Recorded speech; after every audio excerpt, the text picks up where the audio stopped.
Assalamualaikum warahmatullahi wabarakatuh.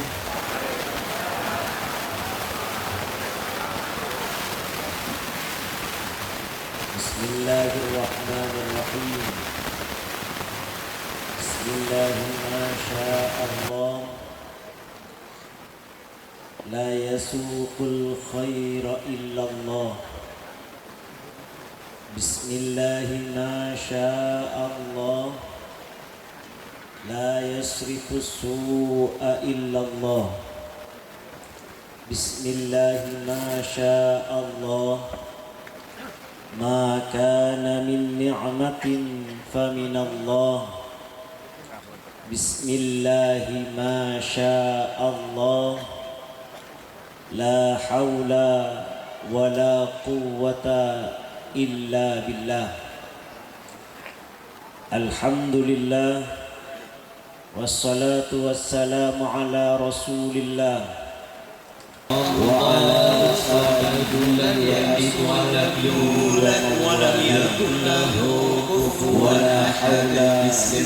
la quwwata illa billah. Amma ba'du. Wonten ngarsanipun para alim, para kiai, para masyayikh, wabil khusus pengurus majelis wakil cabang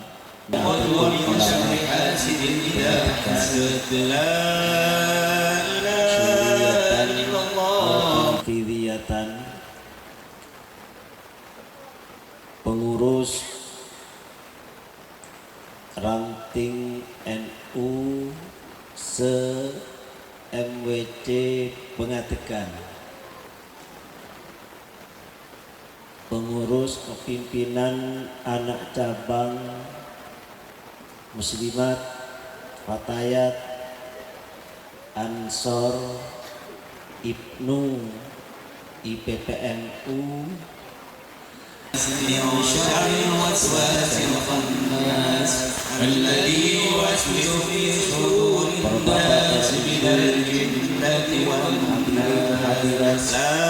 yang dimuliakan Allah Subhanahu wa ta'ala. Syukur alhamdulillah kita panjatkan kehadirat Allah Subhanahu wa ta'ala pada pagi yang cerah ini kita dapat bersilaturahim dalam rangka pengajian rutin Ahad Wage MBC NU Pengatekan di ranting Pengatekan 2. Mudah-mudahan silaturahim ini membawa keberkahan kepada kita semua. Allahumma amin. Salawat serta salam mudah-mudahan terlimpahkan ke hari panggilan kita Nabi Muhammad sallallahu alaihi wasallam, dan mudah-mudahan kita selalu mendapat syafaat dari beliau, terutama nanti di akhirat. Allahumma amin. Bapak Ibu sekalian, bulan Muharram ditetapkan oleh sahabat Umar sebagai awal tahun Islam. Ngoten nggih. Pertanyaannya, kenapa bulan Muharram menjadi bulan pertama di bulan Islam? Padahal kalau tahun Islam itu kan disebut dengan tahun Hijriyah nih. Tahun Hijriyah itu diambil dari kata-kata hijrah. Hijrahnya Rasul itu bukan bulan Muharram, tetapi terakhir ini menyumbang kawasan Allah maghfir lahum warhamhum wa'afihi anhum Allah maghfir lahum. Tetapi Sayyidina Umar bin Khattab menetapkan awal bulan di dalam menetapkan tahun baru Hijriah itu ditetapkan di bulan Muharram. Tentu penetapan ini ada dasarnya para Bapak Ibu sekalian. Yang pertama,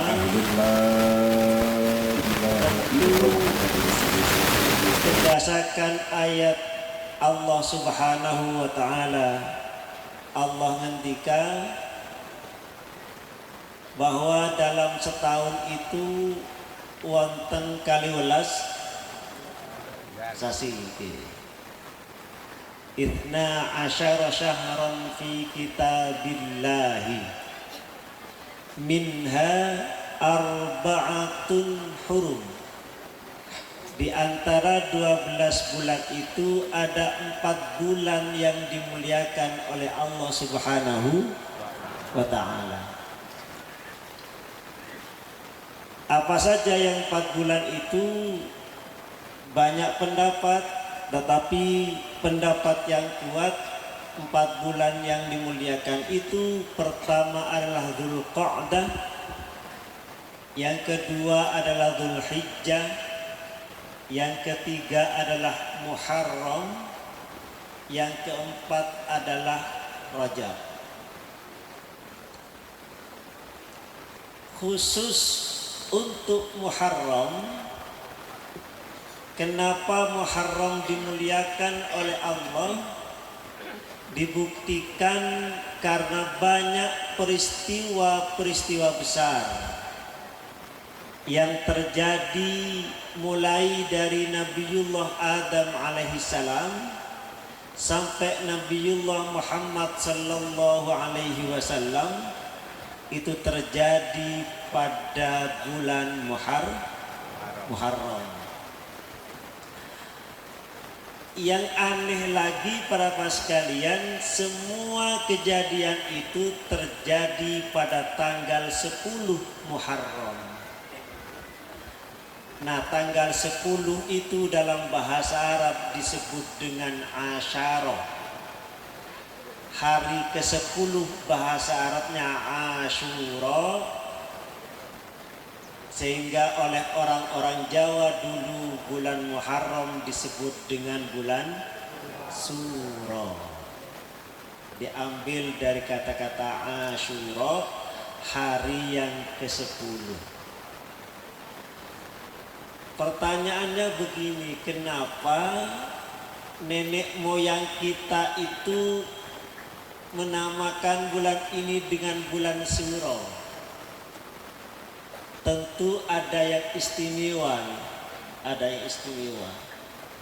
Kenapa kok istimewa? Pertama, diceritakan di dalam sejarah bahwa Allah Subhanahu wa ta'ala menerima taubatnya Nabiullah Adam alaihi salam itu pada tanggal 10 Muharram. Ngertos Nabi Adam, Bu? Sinten Nabi Adam? Nabi Adam itu adalah bapaknya manusia, manusia pertama yang diciptakan oleh Allah Subhanahu wa ta'ala. Nabiullah Adam diciptakan oleh Allah, kemudian langsung diberi tempat istimewa. Di mana itu, Bu? Di surga. Jadi tempatnya Nabiullah Adam beserta ibunda Hawa itu berada di surga. Cuma karena Nabi Adam melanggar sedikit aja perintah Allah melarang Nabiullah Adam beserta ibu Hawa itu untuk mendekat sebuah pohon. Wala taqraba hadhihi syajarata fatakuna minal zalimin. Hei Adam, janganlah kamu dan istrimu mendekat kepada pohon ini, ntar kamu akan menjadi orang zalim. Mendekat, Bu, mendekat. Nah, setan terlalu cerdas, kemudian digodalah Nabi Adam. Akhirnya Nabi Adam kepincut. Sikat ceritanya, akhirnya Nabi Adam mendekat. Nah, itulah kemudian oleh Allah diberi sanksi. Sanksinya apa? Dikeluarkan dari surga menuju alam dunia ini. Itu Nabi Adam, rumahnya di surga, berbuat salah sekali, dikeluarkan dari surga. Kita berharap berada di dunia yang selalu berbuat dosa, ingin masuk kira-kira korupsi. Salahnya. Tetapi Allah Maha Pengampun para ibu sekalian. Ketika Nabiullah Adam dilempar ke dunia, Nabi Adam menyesal, kemudian beliau bertobat kepada Allah dan beliau membaca setiap malam, Rabbana zalamna anfusana wa illam taghfir lana lanakunanna minal khasirin. Jadi Nabi Adam menyesal terhadap satu kesalahannya, tetapi tidak langsung diampuni oleh Allah Subhanahu wa ta'ala, sampai beliau melakukan Nandur Lombok petani kipasan samping. Mending kipasan samping kalau mikir, ya Allah, iya ya, yang si nandur Lombok. Nabiullah Adam pada tanggal 10 Muharram. Maka banyak ulama menyarankan kita setiap malam dan setiap hari di tanggal 10 bulan Muharram untuk memperbanyak doa Rabbana zalamna anfusana wa illam taghfir lana lanakunanna minal khasirin. Mudah-mudahan meskipun dosa kita tidak sekali dua kali, tidak seperti dosanya Nabiullah Adam alaihissalam, mudah-mudahan Allah juga mengampuni dosa-dosa kita sehingga kita dimasukkan surga oleh Allah Subhanahu wa ta'ala. Allahumma amin. Oleh karena itu para bagus sekalian, Muharram itu ada yang menyebutkan sebagai Syahrut Taubah. Napa niku? Syahrut Taubah itu adalah bulan pertobatan kita kepada Allah Subhanahu wa ta'ala. Dari satu sisi inilah para bagus sekalian, bulan Muharram dijadikan bulan hijrah, bulan awal hijrahnya Rasulullah Sallallahu Alaihi Wasallam ke Mekah sampai ke Madinah. Oleh karena itu para ibu sekalian, minimal ada 3 hijrah yang penting untuk kita lakukan. Apa itu ketika hijrah pertama? Hijrah i'tiqadiyah. Hijrah di bidang akidah. Loh kok hijrah di bidang akidah? Apakah kemudian akidah kita harus pindah ke akidah yang lain? Tidak, para sekalian. Karena hijrah atau pindah itu tidak mesti pindah dari satu tempat ke tempat yang lain, tetapi hakikat hijrah adalah pindah dari perbuatan yang biasa saja menjadi perbuatan yang lebih baik dari sebelumnya. Apa kata Nabi tentang hijrah, tentang tahun baru? Sering kita lihat Nabi ngendikan, "Maka na yaumuhu hadza khairan min amsihi fahuwa rabihun." Barang siapa yang hari ini lebih baik daripada hari kemarin, maka orang itu adalah orang yang beruntung. Itulah makna hijrah. Lalu apa yang dimaksud dengan hijrah i'tiqadiyah? Bapak Ibu sekalian, kita semua yakin, kita semua beriman bahwa Allah Subhanahu wa taala itu adalah Tuhan kita. Itu nggih? Tuhan kita adalah Allah Subhanahu wa taala. Ibu-ibu kalau punya utang larinya kemana? Ke bank. Kalau punya utang curhatnya kepada siapa, Bu? Kepada Allah. Kita itu merasa yakin bahwa kita punya Allah. Nggih. Tetapi seringkali kita menjadikan Allah itu adalah posisi terakhir. Kalau sudah tidak ada yang menolong, baru kemudian larinya kepada Allah. Nah, pertanyaannya itu, kira-kira Allah tersinggung boten ini? Kok Allah dijadikan pelarian terakhir?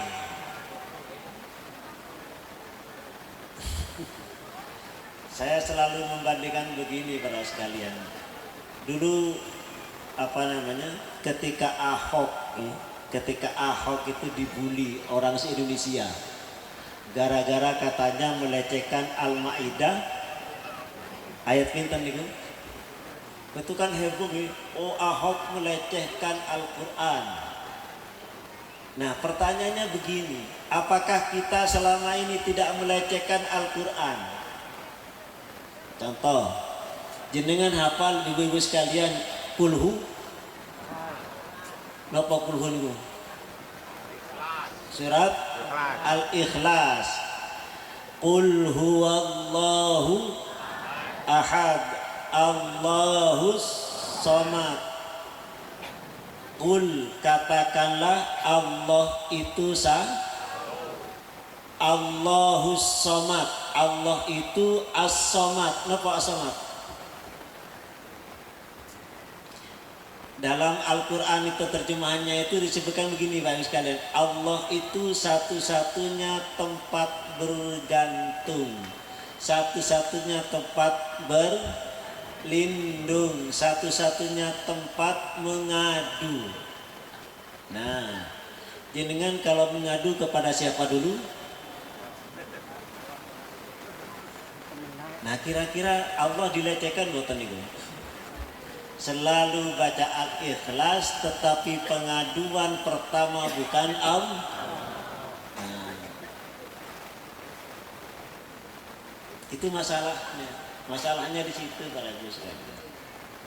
Itulah maka hijrah pertama yang harus kita lakukan adalah hijrah i'tiqadiyah. Mari kita berhijrah yang kita yakin kepada Allah setengah-setengah. Mari kita tingkatkan keyakinan kita kepada Allah 100%. Kenapa Bapak Ibu sekalian? Karena hanya Allah yang bisa kita andalkan, bukan manusia. Sedekat-dekatnya manusia dengan manusia yang lain, kira-kira yang paling dekat sini. Kalau bapak yang paling dekat anaknya nggih, putranya atau saudaranya lah. Kalau orang itu punya kesusahan, kira-kira yang pertama kali bantu sinten? Ada saudaranya yang langsung membantu? Atau ada saudaranya yang lagi meriang, sakit, kemudian minta tolong kepada anaknya yang jauh, kira-kira anaknya langsung pulang betul? Kira-kira langsung ngirim duit betul? Mikir-mikir. Pengalaman saya pada ibu sekalian, ibu saya itu kemarin puasa sakit, kemudian saya bawa ke rumah sakit, ditaruh di ICU. Ternyata di ICU itu tidak boleh ada keluarga yang menemani, hanya perawat satu yang menemani. Saya mikir, ya Allah, di dunia saja manusia tidak bisa menemani ibunya, apalagi setelah mati. Karena itu maka kita tidak bisa mengandalkan siapapun para ibu sekalian kecuali Allah Subhanahu wa ta'ala. Oleh karena itu di dalam Al-Quran Allah berfirman, wa idza sa'alaka ibadi anni fa inni qarib. Hei Muhammad, kalau ada hambaku nanya tentang aku, katakan Muhammad, kasih tahu Muhammad, aku ini dekat, nggak jauh, meskipun boleh manggil itu pakai speaker. Kan katanya Gus Dur, Tuhannya umat Islam itu jauh, betul gitu. Karena kalau manggil pakai speaker jauh. Tetapi kata Allah, ini qarib, saya ini dekat Muhammad. Karena dekat, ujibu da'watad da'i idza da'ani. Saya akan kabulkan kalau manusia itu minta kepadaku. Nah, sayangnya kita ini bosan untuk minta kepada, bosan boten Bu? Boten. Oke, ping-pinten jenengan nyuwun kepada Allah. Para ibu sekalian, ini penting kita introspeksi, jangan-jangan kita menjadikan Allah itu tidak sebagai Allah Subhanahu wa ta'ala, tidak menjadikan Allah sebagai pengiran kita, tidak menjadikan Allah sebagai Tuhan kita. Oleh karena itu Allah itu luar biasa para ibu sekalian. Meskipun kita tidak menjadikan Tuhan, kita tetap dianggap sebagai hamba Allah Subhanahu wa ta'ala. Nah, karena itu para ibu sekalian, hijrah yang kedua adalah hijrah ubudiyah. Bagaimana ibadah kita terus kita tingkatkan semata-mata hanya minta ridho Allah Subhanahu wa ta'ala. Bapak Ibu sekalian, saya tanya, kunci ibadah itu apa?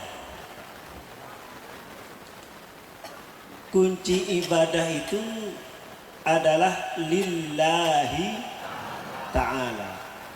Napa niku? Ikhlas. Saya tanya, ikhlas niku napa?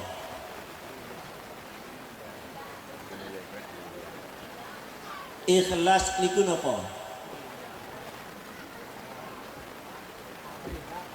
Kalau saya diminta duit, Mas Imam, saya minta duitnya.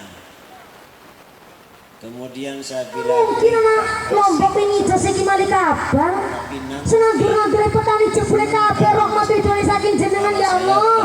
Kok niki pancen sinanduri Lombok 1 juta. Itu ikhlas napa ridho? Ikhlas nih.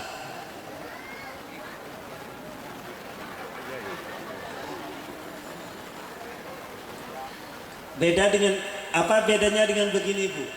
Mas, MBC kekurangan duit nih. Butuh berapa? Butuh 1 miliar. Jenengan butuh nyumbang loh 10 juta. Kalau nggak nyumbang awas. Saya masuk ke dalam kamar kemudian ngambil duit, sebetulnya terpaksa. Kemudian saya ngasih, ya udah Pak pengurus MBC saya kasih duit 10 juta. Saya sebetulnya terpaksa, tapi demi MBC dan demi ridho Allah saya kasihkan. Ibu-ibu milih yang mana? Milih yang tadi 1 juta tapi diumumkan dengan 10 juta yang dipaksa ini. Apa? Ayo ibu sekalian. Begini Bapak Ibu sekalian. Kita ibadah itu disyaratkan ikhlas, katanya. Apa itu ikhlas? Ikhlas itu berbuat sesuatu karena ingin mendapatkan ridho Allah Subhanahu wa ta'ala, bukan kepingin yang lain. Jadi kepingin ridho Allah itu tidak mesti legowo. Bisa jadi orang itu pingin ridho Allah karena kepaksa. Bisa jadi orang legowo itu tidak karena ridho Allah, tetapi karena kepingin dirinya dilihat orang lain. Oleh karena itu para bapak sekalian, bedakan antara ikhlas dengan ridho. Ada orang ikhlas tetapi tidak ridho. Ada orang ridho tetapi tidak ikhlas. Milih pundi? Milih ridho atau milih ikhlas? Repot ini. Milih ridho, milih ikhlas, mau dipaksa.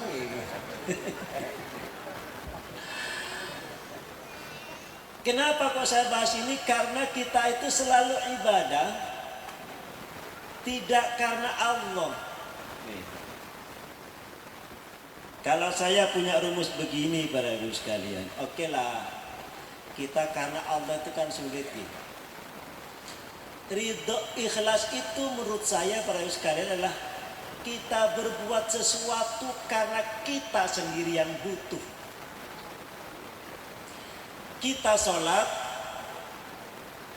karena kita butuh terhadap sholat itu, bukan karena Allah butuh terhadap sholat kita. Kita puasa karena kita butuh terhadap puasa, bukan karena Allah butuh terhadap puasa kita. Supaya Allah, kenapa kok kita butuh terhadap puasa? Karena kita butuh terhadap ridho Allah Subhanahu wa ta'ala.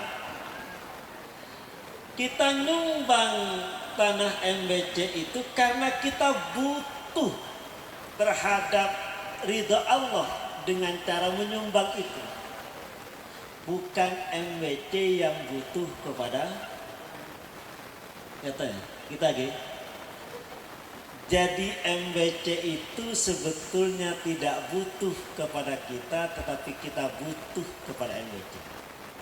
Begini Bapak Ibu sekalian, dulu itu ada orang matur kepada Kiai Muhyiddin Nuzhati, Kiai izinkan saya mau menjadi pengurus NU. Apa tujuan Anda melamar jadi pengurus NU? Karena kayaknya NU itu murat marit Kiai, administrasinya amburadul, kan gitu. Karena biasanya kalau NU itu rapi, katanya bukan NU, kan gitu. Saya akan mendandani NU. Apa ke Mukhid Muzadi? Aja. Jangan engkau menjadi pengurus NU karena ingin dandani NU, tetapi jadilah engkau pengurus NU untuk dandani awakmu. Karena NU itu nggak usah didandani. Jadi kita menjadi orang NU itu untuk dandani awak kita lewat Nahdlatul Ulama. Jadi meskipun NU itu kelihatannya murad-marid, nggak pernah rapi, nggak pernah serius, tetapi disitulah NU akan memperbaiki psikologi dan fisik kita untuk mendapatkan ridho Allah Subhanahu wa ta'ala. Itulah ikhlas, para sekalian.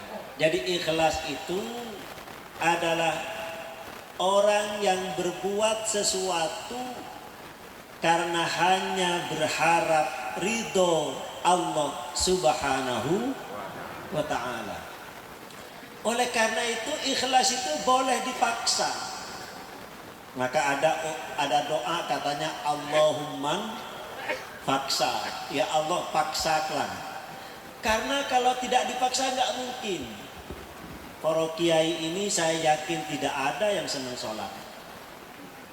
Misalnya ada pengumuman dari Allah, wahai umat Islam, karena ini hari Asyura tanggal 10 Muharram, sekarang sholat pray.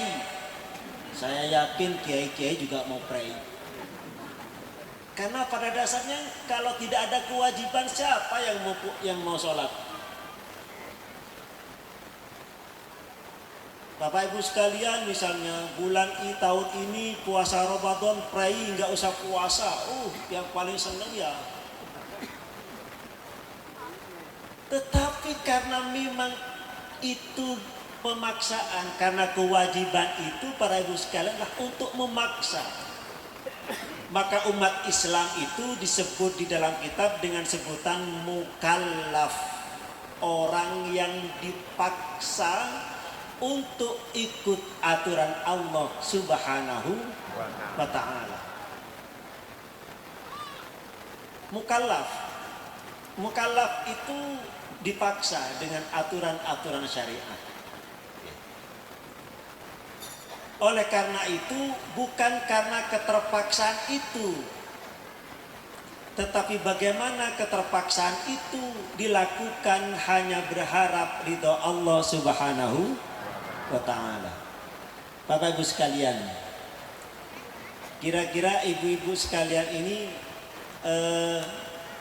memanfaatkan sholat untuk apa, Bu? Ibu sekalian, sholat duhur, sholat asar, maghrib, isya, subuh itu untuk apa? Apa?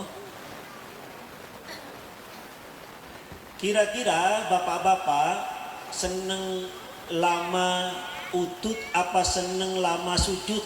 Betul berubah hingga ngisor langit atau na'udzubillahimin. Maka aturan itu gene sarah sulamu taufik. Kalau orang tuanya uripe pernah suge,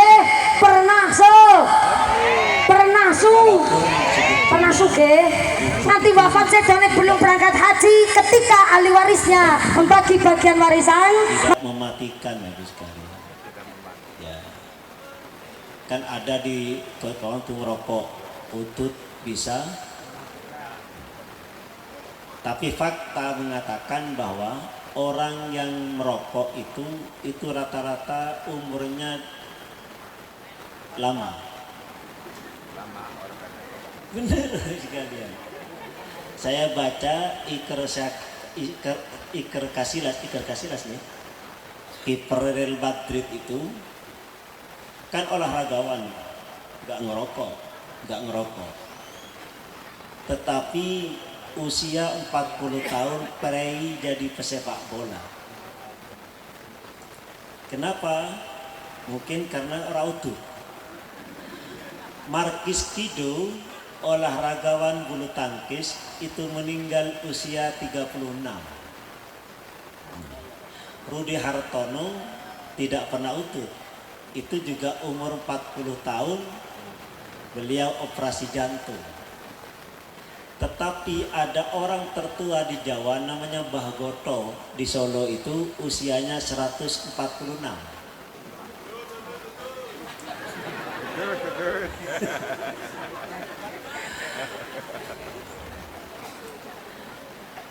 Cuma masalahnya begini, ketika kok lebih seneng utut daripada sujud, itu problemnya itu di situ.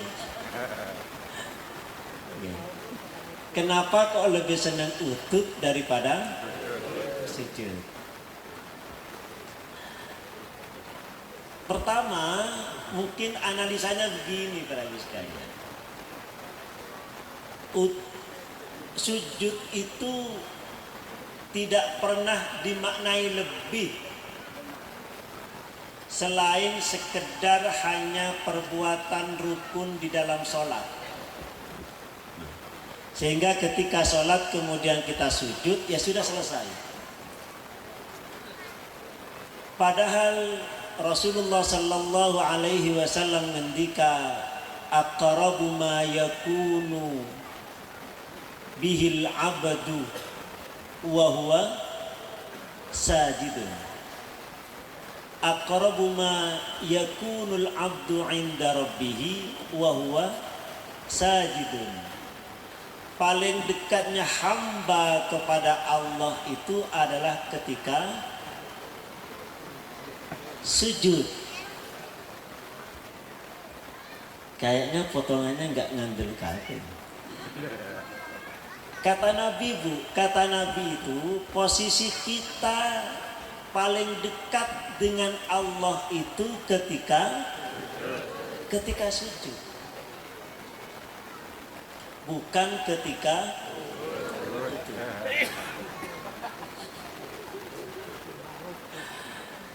Nah, pertanyaannya, kita itu lebih senang dekat kepada Allah apa lebih senang jauh dengan Allah?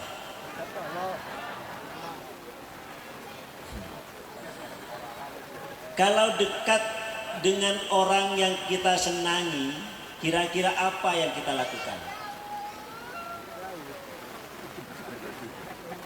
Oh isi akhirnya nggak ngomong-ngomong gitu nih.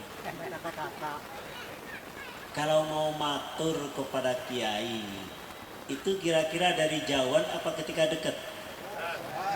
Ketika dekat. Kalau mau minta utang, mau utang, kira-kira ketika dekat apa jauh? Dekat. Tapi kenapa kepada Allah ketika dekat nggak matur? Ketika jauh malah ngorong-ngorong. Problem kita di situ para sekalian. Oleh karena itu kata Nabi, fa'akthirud du'a afihi, maka perbanyaklah kalian berdoa nyuwun kepada Allah ketika sujud. Ketika sujud. Para ibu sekalian, soal sholat 5 waktu memang tidak ada iming-iming istimewa di dalam Al-Quran.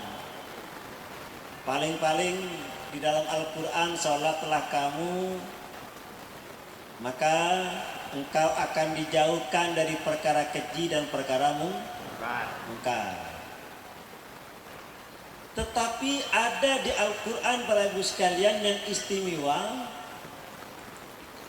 yang sering kali kita cari tapi jarang kita amalkan. Bu, ibu-ibu seneng dipuji tetangganya dong buatan. Seneng dipuji putrani, seneng diputri bapaknya, seneng. Kita kan biasa terpuji nih. Tapi sudahkah mengamalkan resep Allah Subhanahu wa taala buatan? Ini di dalam Al-Qur'an itu ada satu ayat, kata Allah, kalau engkau ingin menjadi orang yang terpuji, orang yang dipuja sama semua orang, maka lakukan itu ketika malam. Ketika malam. Apa itu salat malam? Apa kata Allah? Wa minal laili fatahajjat bihi nafilatan laka asa ayyab'athaka rabbuka maqaman mahmuda. Kenapa mahmuda itu? Mahmuda itu tempat yang terpuji. Apa kata Allah? Sebagian malam itu tahajudlah kalian. Kalau engkau tahajud sebagai sebuah kesunahan, asa ayyab'athaka rabbuka maqaman mahmuda, maka Allah akan mengangkat derajatmu ke tempat yang terpuji. Coba lihat sekarang, orang yang terpuji itu standarnya apa bagi kalian? Satu, kalau wajahnya glowing, betul nggih? Kalau selalu bawa emas di gelangnya, gelangan emas, dipuji. Apalagi kalau jalan sampai serang gitu. Nah, terpuji kan? Bajunya bagus, pakai sutra dan seterusnya, punya kendaraan, punya mobil mewah, itu pasti terpuji. Kalau kita pakai rumus ayat Al-Quran ini para ibu sekalian, bahwa kalau kita kepingin diberi rizki banyak oleh Allah Subhanahu wa Ta'ala, maka sholat malam. Saya menemukan cerita begini para ibu sekalian. Presiden kita Bapak Habibie itu ketika kuliah di Jerman, dia ternyata tidak langsung juara. Kalah dengan temannya, yang satu orang Jerman, yang satu orang Inggris. Kedua-duanya orang Yahudi. Orang Yahudi. Karena Pak Habibie ingin yang terbaik, maka nanya kepada temannya yang Yahudi itu, apa resepnya Anda berdua bisa juara di kelas ini? Wah, rahasia Habibie. Enggak, saya kepengen tahu. Singkat cerita, diberitahulah Pak Habibie itu, Habibie, kalau kamu ingin meniru saya hanya lakukan dua hal. Pertama, saya biasa bangun jam 2 malam. Yang kedua, setelah bangun jam 2, maka saya langsung mandi dan bersih-bersih diri.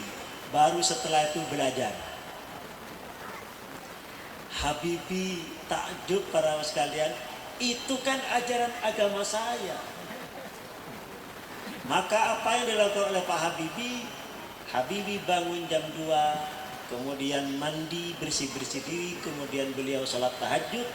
Setelah itu beliau belajar. Selang semester berikutnya Pak Habibie mengalahkan dua temannya yang ranking 2 dan 1 itu. Tahajud para ibu sekalian. Oleh karena itu tahajud itu menjadi penting. Fatahajjat bihi nafilatan laka asa ayyab'athaka rabbuka maqaman mahmuda. Berikutnya para ibu sekalian, ketika tahajud selesai, maka memasuki subuh. Ibu-ibu biasa subuhan di rumah apa di masjid? Di rumah. Kela nggak apa-apa. Nggak apa-apa sih, daripada nggak subuhan gitu. Padahal kalau ziarah kalau ziarah berangkat sendiri itu resiko, kata nggih. Tapi kalau ziarah wali songo rombongan nggih. Tapi kalau subuhan derekan, aneh banget. Karena kalau rombongan itu kan nyampe di bis kan bisa ngantuk-ngantuk gitu, tidur, tahu-tahu sudah nyampe kan. Nah, kenapa kalau sholat nggak ikut seperti rombongan itu? Karena kalau ikut rombongan para ibu sekalian, jenengan nggak masalah ngantuk-ngantuk, mesti butuh. Karena tanggung jawab sopir. Tetapi gila, soal berjamaah penting gitu.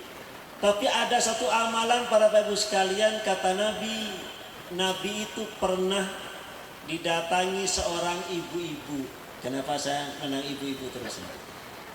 Karena ada dulu ibu-ibu curhat kepada Nabi, ya Rasul, saya ini punya utang sampai sekarang nggak bisa lunasi utang saya. Sami nggih? Ada nggak ibu-ibu yang nggak punya utang? Nah, kalau nggak punya utang nggak usah dengerin dulu. Saya hanya ingin menceritakan ibu-ibu yang punya utang. Ibu-ibu itu datang kepada Nabi, ya Rasul, saya punya utang sampai detik ini belum lunas-lunas. Kira-kira amalan apa Rasul yang bisa membuat utang saya lunas? Urun bukan? Oke, diamalkan ya.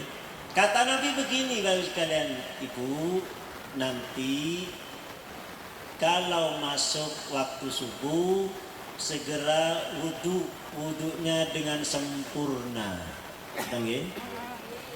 Setelah itu maka sholatlah 2 rakaat. Namanya sholat sunnah qabliyatas subahi. Ada yang kemudian mengatakan sholat sunnah fajar. Apa kata Nabi? Rakaatal fajri khairun minad dunya wa ma fiha. 2 rakaat fajar itu lebih baik daripada dunia dan seisinya. Nah, artinya secara keutamaan kalau kita sholat sunnah 2 rakaat sebelum subuh, maka kita seperti mendapatkan rezeki lebih baik dari seluruh dunia dan seisinya. Terus gimana Rasul, kata ibu-ibu itu? Nah, kalau sudah sholat 2 rakaat, bacalah tasbih malaikat. Napa? Tasbih malaikat. Napa tasbih malaikat? Tasbih malaikat itu begini, baik kalian, subhanallahi wa bihamdihi subhanallahil azim astaghfirullah. Ada yang mengatakan tasbih malaikat, ada yang mengatakan istighfar malaikat. Subhanallahi wa bihamdihi subhanallahil azim astaghfirullah. Hafal nggih? Kata Nabi, bacalah itu sebelum sholat subuh 100 kali. 100 kali. Udahlah amalkan dulu, kata Nabi. Dah. Akhirnya ibu-ibu itu kemudian pulang, selang seminggu kira-kira, laporan kepada Rasul. Laporan. Ini testimoninya ibu-ibu ini. Gak tahu ibu-ibu pengadikan gitu enggak nih? Apa testimoninya, persaksiannya? Rasul, alhamdulillah utang saya sudah lunas, dan alhamdulillahnya lagi Rasul, tidak hanya utang saya, utang tetangga saya juga lunas, padahal dia tidak sholat gitu. Jadi herannya ibu itu 2 kali, Bapak Ibu sekalian. Pertama, utangnya dia lunas, utang tetangganya padahal tidak mengamalkan amalan itu, tapi juga ikut lunas. Apa kata Nabi? Nabi tidak bicara, hanya senyum Nabi itu, hanya misem. Nah, jenengan kepengen misem napa boten niku? Diamalkan nggih? Tapi kayaknya kok nggak percaya banget. Problem kita itu, para ibu sekalian, saya selalu mengatakan problem kita itu satu. Kita sudah percaya kepada Allah, sudah percaya kepada Rasulullah, tetapi resep dari Allah dan Rasulullah kita tidak pernah mengamalkan. Contoh lagi. Saya tanya, ibu-ibu, kalau di sini pernah banjir bukan? Bukan gitu. Di Kertanegara itu pernah kebanjiran. Di desa saya, Kertanegara. Sumur-sumur itu penuh dengan air. Herannya di desa saya itu sumur yang sudah penuh dengan air itu dibuang.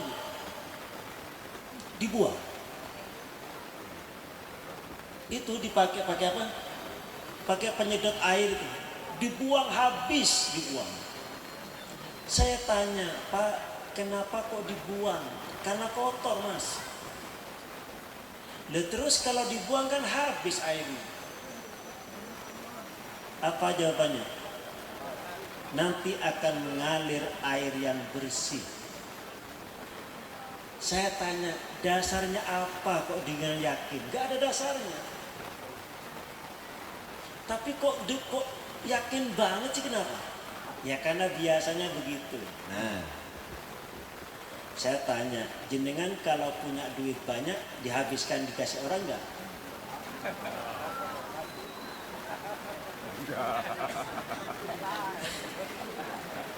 Kenapa soal air begitu yakin banget, tapi soal duit kok nggak yakin? Kenapa? Nah ini problemnya, masalahnya. Padahal kata Allah, orang yang menginfakkan hartanya di jalan Allah itu sama dengan orang yang nanam satu biji kemudian tumpul tujuh tangkai dan masing-masing tangkai muncul berapa? 100 biji. Ini kata Allah lagi. Jenengan percaya betul? Percaya. Orang yang menginfakkan hartanya di jalan Allah seperti menanam satu biji, yang satu biji itu akan tumbuh tangkainya 7, yang masing-masing tangkai bijinya ada 100. Percaya? Jenengan sudah ngamalkan itu? Percaya kok hanya di lisan saja. Kenapa kok nggak yakin banget? Ini resep Allah lagi. Mathalul ladzina yunfiquna amwalahum fi sabilillah. Fi sabilillahi kamathali habbatin ambatat sab'a sanabila fi kulli sumbulatin mi'atu habbah. Perumpamaan orang-orang yang menginfakkan hartanya di jalan Allah itu sama seperti orang yang nanam satu biji lalu muncul 7 tangkai, yang masing-masing tangkainya akan muncul 100 biji, berarti satu biji akan dibalas oleh Allah 700. Jenengan kalau infak berapa, Bu?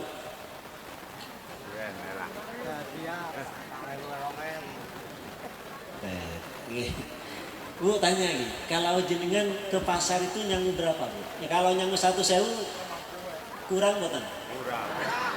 Kurang. Kenapa kok kurang? Kalau jenengan ke masjid nyangu pinten?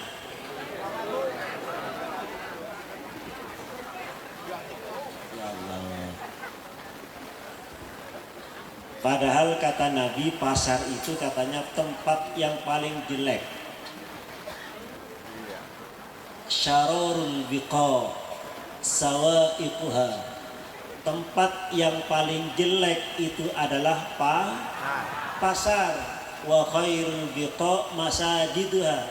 Dan tempat yang paling baik adalah Tetapi kenapa masjid dihargai 1.000, pasar dihargai 100.000? Ya. Saya nggak tahu ini orang muslim temenanan apa orang.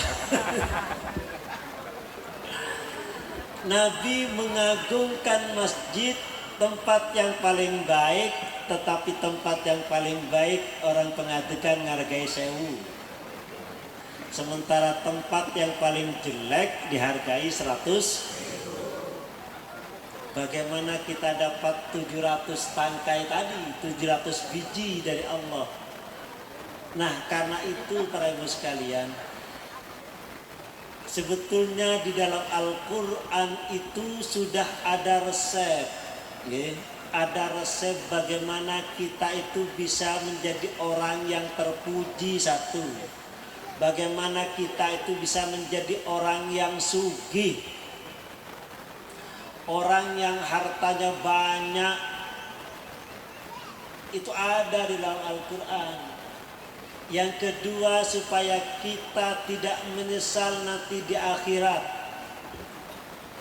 Bu, nanti kalau sudah meninggal, dikubur di tanah, kira-kira mau nggak jadi orang yang menyesal? Nggak, sepakat gak? Nggak mau menjadi orang yang menyesal kan? Karena di dalam Al-Quran itu cuma satu kata Allah, orang yang menyesal itu. Orang yang menyesal ketika dikubur bukan orang yang tidak sholat, bukan orang yang tidak puasa, bukan orang yang tidak haji, bukan orang yang tidak hadir di pengajian Ahad Wage, bukan. Tetapi orang yang menyesal nanti ketika dikubur dan dia minta untuk dikembalikan ke dunia itu karena dia tidak menyempatkan diri untuk sedekah. Apa kata Al-Quran dicontohkan, wa qala rabbi laula akhartani ila ajalin qarib. Ya Allah, kalau ada kesempatan sebentar saja, kembalikan saya ke dunia ya Allah. Untuk apa? La as-saddaqanna, niscaya saya akan sedekah. Akan sedekah, bukan akan sholat, bukan akan haji, bukan akan. Kenapa kok sedekah? La'alakunanna minas sholihin. Dengan sedekah itu saya akan menjadi termasuk orang-orang yang solih. Karena itu para ibu sekalian, sedekah itu satu, wajib dipaksa. Siap ya? Sedekah itu wajib dipaksa. Karena memang manusia itu kalau tidak dipaksa enggak mau melakukan sesuatu. Termasuk sedekah. Saya punya guru. Guru saya bilang, orang itu kalau sedekah wajib dipaksa. Loh kiai, kan nanti tidak ikhlas, tidak ridho. Sejak sampai kapan dia nggak ridhonya? Kalau tidur kan ridho katanya. Minimal ketika tidur dia ridho. Kenapa kok sedekah menjadi penyesalan? Karena sedekah itu para ibu sekalian, pahalanya tidak hanya ketika kita mengeluarkan sedekah, tetapi ketika harta yang kita keluarkan, sedekahkan itu dipakai, itulah pahala akan terus mengalir kepada kita. Beda dengan kita sholat. Kita sholat, ketika sholat dapat pahala. Habis sholat, selesai, pahalanya mandek. Kita puasa, ketika puasa kita dapat pahala. Habis puasa badan, selesai. Orang yang haji, ketika melaksanakan ibadah haji di Mekah, umroh di Mekah, ketika itu dia dapat pahala. Setelah pulang ke tanah air, selesai. Tetapi orang yang sedekah, sedekahnya ketika dipakai untuk jalan kebaikan, maka sepanjang itulah pahala mengalir kepada orang yang bersedekah. Itulah keampuhan sedekah para ibu sekalian. Nah karena itu sedekah itu menjadi penting sebagai cara supaya kita mendapatkan ridho Allah Subhanahu wa ta'ala. Nah karena itu mari kita untuk sedekah. Siap ya? Kayaknya kok abad temen. Sedekah ya dipaksa, dipaksa. Berapapun yang dibawa, kalau nggak punya duit ya bawa ada cincin kira-kira yang mau disedekahkan, monggo. Saya kira panitia menerima. Siap ya? Oke, monggo di anu salawat. Sallallahu ala Muhammad sallallahu alaihi wasallam. Sallallahu ala Muhammad. Sallallahu alaihi wasallam.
terakhir maksudnya bahasanya.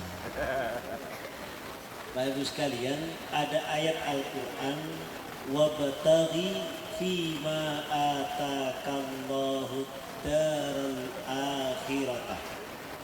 Saya tidak akan melanjutkan yang berikut. Carilah apa yang diberikan oleh Allah kepada kamu untuk kepentingan akhirat. Jadi apapun yang diberikan oleh Allah kepada kita, apapun itu, maka mari kata Allah arahkan ke kepentingan akhirat, jangan untuk kepentingan dunia. Apa yang harus diarahkan ke akhirat, dalam bahasa Arab ma itu umum para ibu sekalian. Ma itu bisa berarti nikmat, ma itu bisa berarti nikmat. Ma itu bisa berarti kebaikan yang kita terima, kita arahkan kepada akhirat. Bisa jadi keburukan yang kita terima, kita harus arahkan kepada akhirat. Contoh tadi, jenengan dipaksa untuk melakukan kebaikan, untuk sedekah, kata nggih? Maka niatkan itu untuk akhirat. Akhirat supaya kita mendapatkan ridha Allah Subhanahu wa taala. Demikian juga sebaliknya para ibu sekalian, kalau kita mendapatkan sesuatu yang jelek, arahkan itu untuk kepentingan akhirat. Contoh, jenengan bu sekalian, biasanya kan ibu-ibu yang sering ngerasain dia. Kalau jenengan dirasain tetangga nih, kira-kira jengkel lo boten?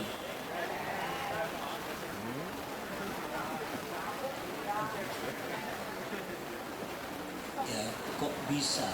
Pertanyaannya kok bisa? Kok bisa jengkel? Pengaruhnya nopo? Apakah jenengan kalau dirasain tambah kurus? Pengaruhnya apa? Hanya gara-gara orang bilang, "Mam, kamu dirasain kain." Kok bisa jengkel? Kenapa kok jengkel? Karena merasa bahwa itu urusan dunia. Coba kita balik pada ibu sekalian. Kita arahkan ke urusan akhirat. Apa kata Nabi? Coba cerna gitu. Nabi itu pernah kandahan dengan sahabat, kemudian Nabi nanya sama sahabat, mal muflis. Ayo, siapa sih ngerti orang bangkrut itu siapa? Mal muflis, siapa orang bangkrut itu? Jawab sahabat, sama dengan ibu-ibu jawab.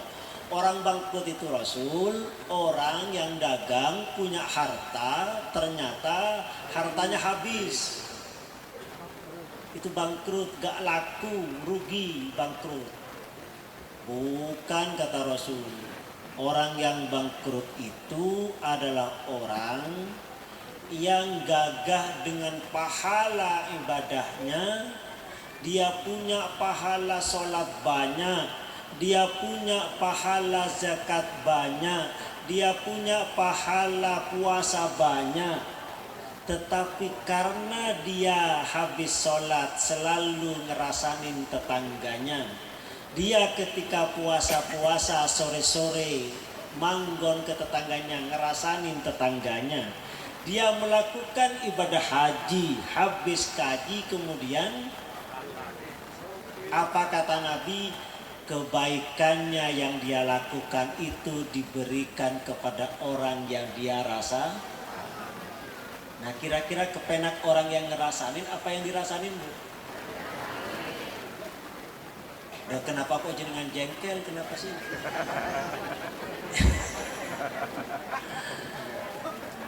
Kan sudah dikasih kebaikan.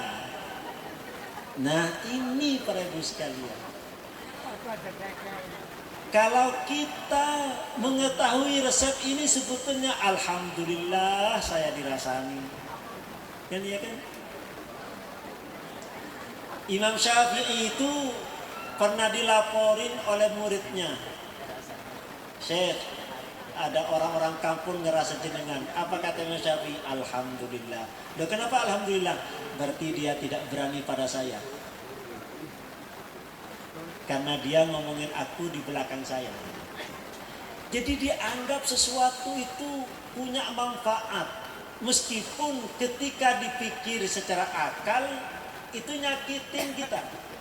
Tetapi Nabiullah Muhammad sallallahu alaihi wasallam mengajarkan kita bahwa apapun yang kita terima ketika diarahkan kepada untuk kepentingan akhirat itu adalah bermanfaat untuk kita. Karena kita diajarkan untuk memberi, bukan untuk Kira-kira Bu, kalau ada orang jenengan kalau menyapa orang kemudian kok nggak disapa, kira-kira jengkel bukan? Kok bisa jengkel? Jenengan disuruh menyapa apa disuruh disapa? Disuruh menyapa. Nah sudah kalau menyapa tetangganya, Kang, Yu, Assalamualaikum, kok kemudian dicuekin, itu sudah selesai Bu.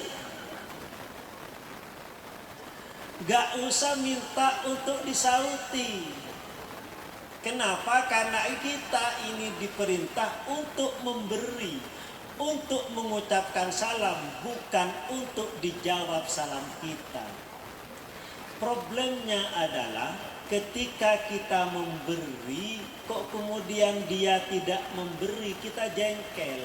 Lalu memberinya karena siapa itu? Nah karena itu maka kita yang perlu melakukan sesuatu yang baik, tidak harus peduli dan tidak boleh peduli terhadap orang lain mau buat salah atau tidak, mau buat baik atau tidak kepada kita, itu urusan orang. Tapi kayaknya ibu-ibu itu nggak seneng deh. Senengnya kalau kita beri ya diberi gitu gitu. Kalau kita nyapa ya disapa lah. Kalau kita menghormati ya dihormati lah gitu. Padahal Bapak sekalian, kira-kira yang diberi pahala itu orang yang menghormati apa orang yang dihormati?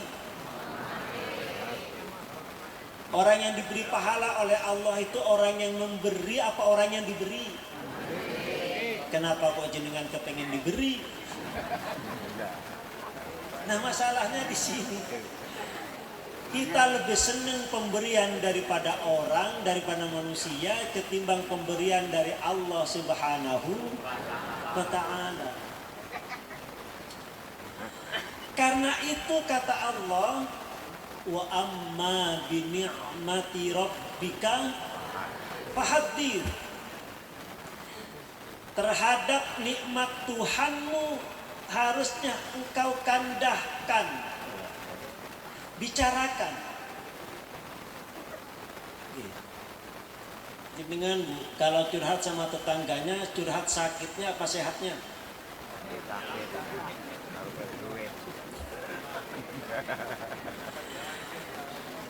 Kalau sakit seminggu, kira-kira ceritanya kemana-mana enggak? Cuma sakit gigi, sudah ngorong-ngorong. Cuma sakit gigi satu, kiamat semuanya. Padahal yang meripatnya ya sehat, hidungnya sehat, lehernya sehat. Ya. Gigi itu kan cuma anti pada jagung, ya kan, pada kacang. Ya. Kalau kacangnya di blender, ya kan, kemudian pakai selang kan lewat dari gigi. Alhamdulillah kata tenggorokan kan gitu. Kenapa kok gigi yang satu ini jadi masalah?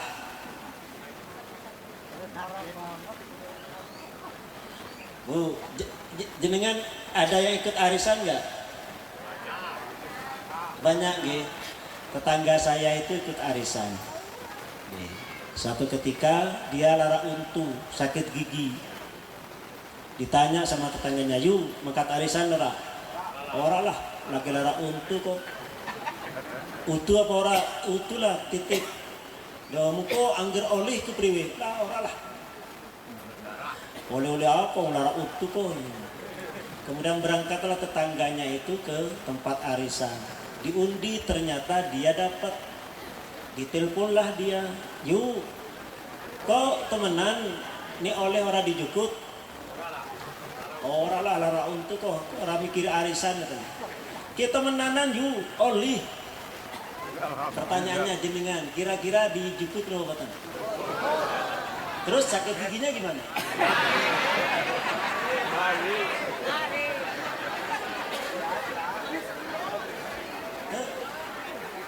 Nah, persoalannya itu, kenapa gara-gara arisan lara untunya kok nggak kepikiran? Apakah kemudian giginya sembuh?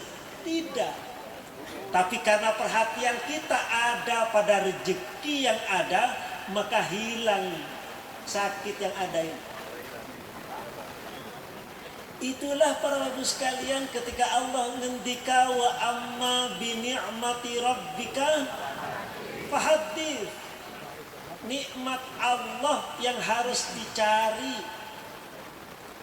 Kalau ada musibah, karena musibah itu bukan untuk dihindari, tapi bagaimana kita bisa menikmati, bagaimana cara menikmati nikmat Allah yang harus kita lakukan. Jadi kalau meskipun sakit hati, sakit gigi, sakit hati, tapi jantung, perut, yang di bawah perut masih sehat, ya perlu syukuri ke bapak-bapak. Jadi bapak-bapak itu meskipun sakit hati, sakit gigi, tapi ketika menikmati yang lain ya tetap jos kayaknya bagi.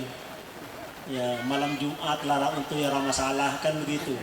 Yang penting liani sehat gitu. Karena itu penting para ibu sekalian, bagaimana kita untuk mensyukuri nikmat Allah Subhanahu wa taala, maka carilah nikmat Allah, jangan fokus pada cobaan yang diberikan oleh Allah Subhanahu wa taala. Nah, Allah itu mungkin sama dengan kita para ibu sekalian. Coba kalau saya dikasih kupluk sama Pak Kades misalnya, atau Ketua MWC misalnya, ngasih saya kupluk. Kemudian saya ditanya, Mas kupluknya kok bagus, dikasih Pak MWC. Setiap ditanya orang Pak MWC saya sebutkan, dikasih Pak MWC, dikasih Pak MWC. Kira-kira Pak MWC ngasih saya lagi enggak? Ngasih, karena itu iklan gratis para ibu sekalian. Iklan gratis. Begitu juga Allah Subhanahu wa taala ketika Allah ngasih kita sehat, lalu kau dikandahin kepada orang, "Hei, aku lagi sehat nih. Nikmat dari Allah, aku masih bisa sholat, masih bisa puasa, sehat nih." Maka Allah akan senang para ibu sekalian. Tetapi sayang kita itu ngandahin kita kepada orang lain kalau alanya toh nih sakit. Jenengan kalau punya duit kandah sama tetangganya boten? Kira-kira punya duit itu nikmat apa nikmat? Nikmat apa ujian? Nikmat. Kenapa nggak dikandah-kandahin sama tetangganya?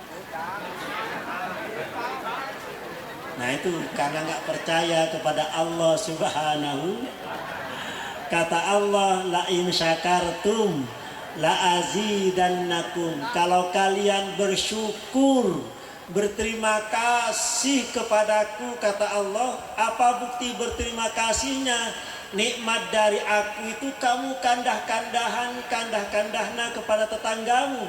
Itu bukti kamu bersyukur kepadaku, saya kasih tambahan nikmatku. Jadi Bu, kalau ibu baru beli emas, beritahukan sama orang, nih aku baru punya emas, aku tembe oleh arisan, aku tembe oleh duit karena jual apa di sini biasanya?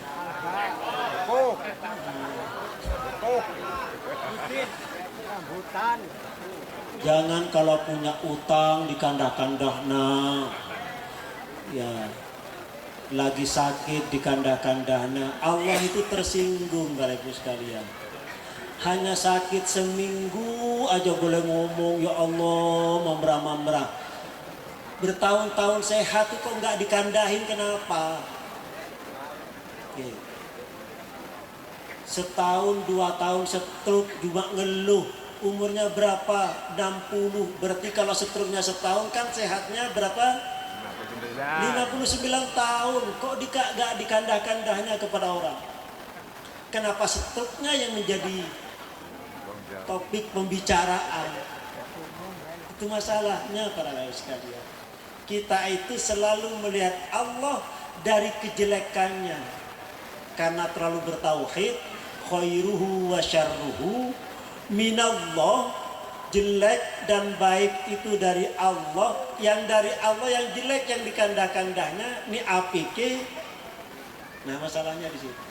Karena itu para ibu sekalian, satu, mari kita fokus beribadah kepada Allah Subhanahu wa taala. Jadikan Allah itu satu-satunya tempat sandaran kita. Tidak ada yang bisa kita andalkan kecuali Allah Subhanahu wa taala. Oleh karena itu, kita hanya bisa nyuwun kepada Allah, jangan nyuwun kepada yang lain.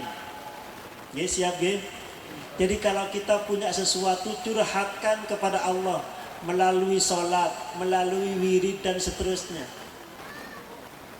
Nah, karena itu sholat yang kita lakukan pasti akan dihayati.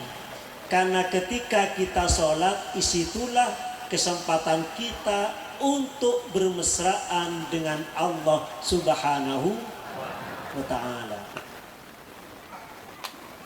Nah, kalau sudah begitu para ibu sekalian, mari kita menjadikan Allah itu menjadi orang zat yang super baik. Kita bicarakan Allah dari segala kenikmatannya, kebagusannya. Kalau kita sehat, kita bicarakan kesehatan kita kepada orang lain. Kalau cuma sehari dua hari kemudian kita sakit, itulah mungkin kenikmatan dari Allah Subhanahu wa ta'ala. Dengan begitu, ketika kita memposisikan Allah, memposisikan kita sebagai hamba, Allah sebagai Tuhan, yakin maka Allah akan tentu memberikan kita yang terbaik. Allahumma amin. Karena itu para ibu sekalian, sekali lagi mari di tanggal 10 Muharram ini kita kembalikan hati kita, kita kembalikan posisi kita hanya berharap ridha Allah Subhanahu wa ta'ala. Allahumma amin. Al-Fatihah. أعوذ بالله من الشيطان الرجيم بسم الله الرحمن الرحيم الحمد لله رب العالمين الرحمن الرحيم مالك يوم الدين إياك نعبد وإياك نستعين اهدنا الصراط المستقيم صراط الذين أنعمت عليهم غير المغضوب عليهم ولا الضالين بسم الله الرحمن الرحيم الحمد لله رب العالمين اللهم صل وسلم على سيدنا وشفينا وكريمنا مولانا محمد سيد الأولين والآخرين تبارك وتعالى أصحاب رسول الله أجمعين الحمد لله رب العالمين حمدا يوافي نعمه ويكافئ مزيده يا ربنا لك الحمد كما ينبغي لجلال وجهك الكريم وعظيم سلطانك يا عالم السر منا لا تهتك الستر عنا وعافنا واعف عنا وكلنا حيث كنا يا الله بها يا الله بها يا الله بحسن الخاتمة اللهم لا سهل إلا ما جعلته سهلا ولا تجعل الحزن إذا شئت سهلا سهل سهل سهل لنا أمورنا أمور دنيانا وأخرانا برحمتك يا أرحم الراحمين اللهم أصلح لنا شأننا كله اللهم زدنا ولا تنقصنا وأكرمنا ولا توهنا ويسر لنا ولا تعسر علينا وارضنا وارض عنا وتقبل منا وأدخلنا الجنة بسلام آمنين يا أرحم الراحمين اللهم صل على سيدنا محمد الفاتح لما أغلق والخاتم لما سبق ناصر الحق والقوة إلى صراطك المستقيم وعلى آله وصحبه حق قدره ومقدار عظيم اللهم صل على سيدنا محمد صلاة تغفر بها الذنوب وتصلح بها القلوب وتنطلق بها العصوب وتلين بها الصعوب وعلى آله ومن إليه منسوب سبحان ربك رب العزة عما يصفون وسلام على المرسلين والحمد لله رب العالمين. Saya kira itu Bapak Ibu sekalian, tentu banyak kekurangan, kekhilafan, kami mohon maaf yang sebesar-besarnya. Wal-afu minkum, wassalamualaikum warahmatullahi wabarakatuh.